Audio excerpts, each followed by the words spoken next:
अच्युतं केशवं कृष्णदामोदरं रामनारायणं जानकीवल्लभम्.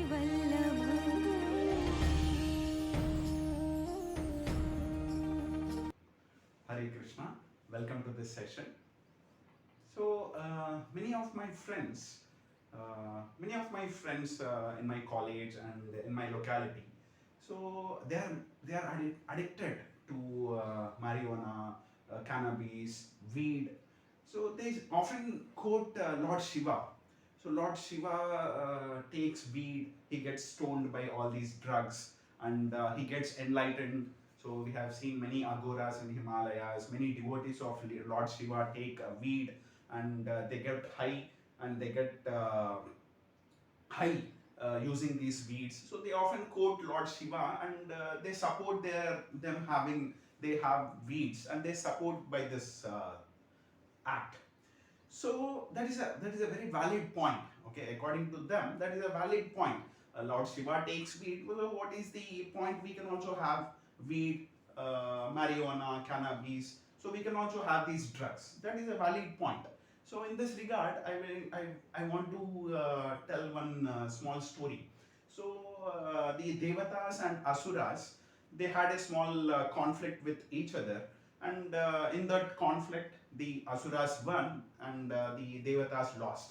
So all the Devatas went to Lord Shiva and they requested. So Lord Shiva, being compassionate, so he promised that he will they coordinate with the Rakshasas and churn the milk ocean, and I will ensure that you Devatas will get the nectar, the Amrita. So in this regard, so the Mandara mountain was acting like a churning stick, and snake Vasuki was acting like the churning rope. So Devatas on one side and Asuras on the other side, they started churning the milk ocean. So initially there was nothing which was coming out of the milk ocean. In fact, there was dangerous poison which is emanating in all directions, and all the Devatas and Asuras were all bewildered. So they were very frightened by so much dangerous poison which is coming out of the milk ocean. So both the Asuras and Devatas, they thought in this regard Lord Shiva only can help them. So they approached Lord Shiva, and Lord Shiva, being understood their situation, and he was ready to drink the whole poison which was coming from the milk ocean.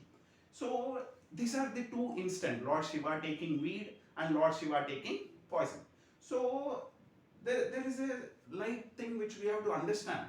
So if we are taking weed, quoting Lord Shiva, so we have to take poison also. We must have that power to take the poison also. So one more thing in this regard is, this is a famous thing in all over India and all over the world.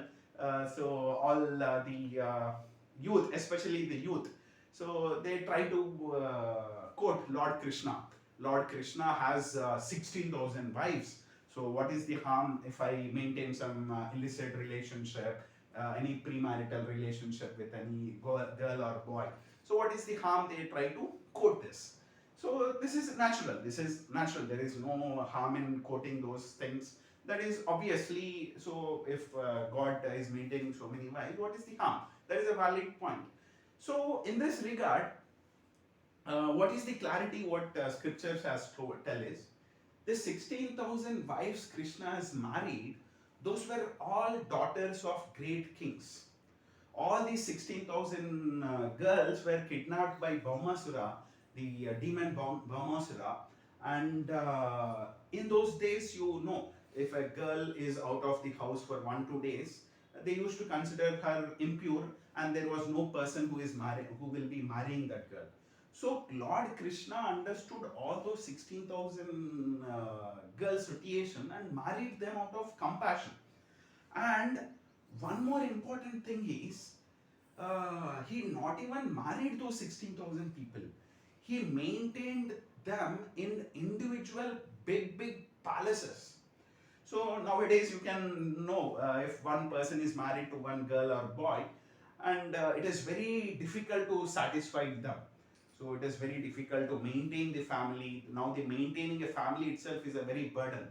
So imagine Lord Krishna has married 16,000 girls and even maintained them to their full satisfaction. They were, every minute they were happy, at every moment, every second they were happy.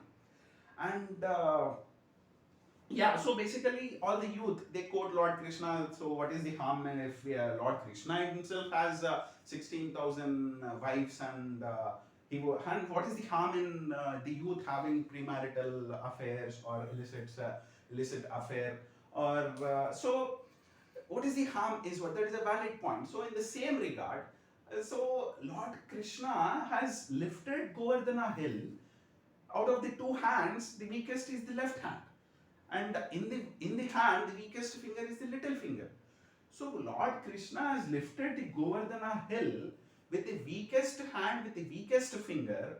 So these are the two aspects. So if a person is taking motivation like he has 16,000 wives and I can also maintain such relationship, why he cannot take the inspiration and go and lift the Govardhana hill? That is my point. So yeah, so basically it is, my point is, instead of imitating God, we have to try to understand God. Who is God? What is the relationship? What is the greatness of Him? There is a gulf of difference between God and a human being. We cannot imitate God.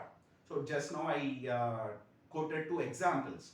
We cannot take poison. We cannot lift Govardhana hill. So basically, we cannot imitate Lord the God. So we have to try to understand God. Okay, this is my point. I hope you like this video. Hare Krishna. अच्युतं केशवं कृष्णदामो